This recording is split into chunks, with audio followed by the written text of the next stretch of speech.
ابتدا ہے اللہ کے بابرکت نام سے، جو خالق کائنات ہے، جو دلوں کے حال جانتا ہے، اور جس کے کرم سے ہمیں یہ آزاد سرزمین نصیب ہوئی۔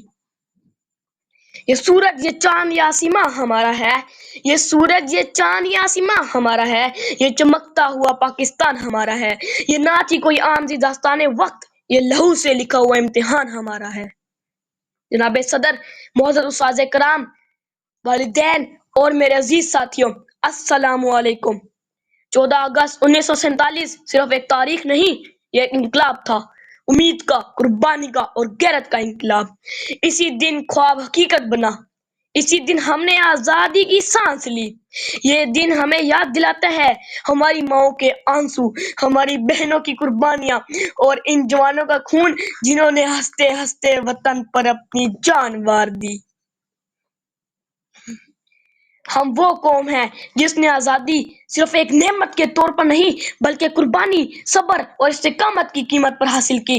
ہمیں تاریخ خون میں ڈوبی لیکن عزم سے روشن ہے۔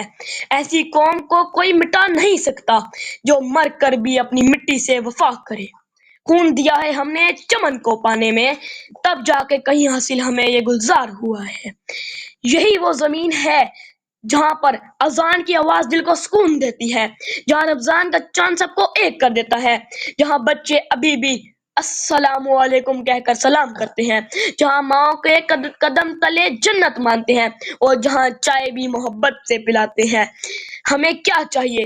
امن، محبت، بھائی چارہ، وہ سب یہاں موجود ہے، بس تھوڑا سا سمیٹنے کی ضرورت ہے۔ ہمیں پاکستان ملا تھا قربانیوں سے، ہمیں پاکستان ملا تھا قربانیوں سے، اب ہمیں اسے سنوارنا ہے اپنی وفاؤں سے۔ اے ارض پاکستان تو سلامت رہے، تیری خاک سے خوشبو محبت کی آئے۔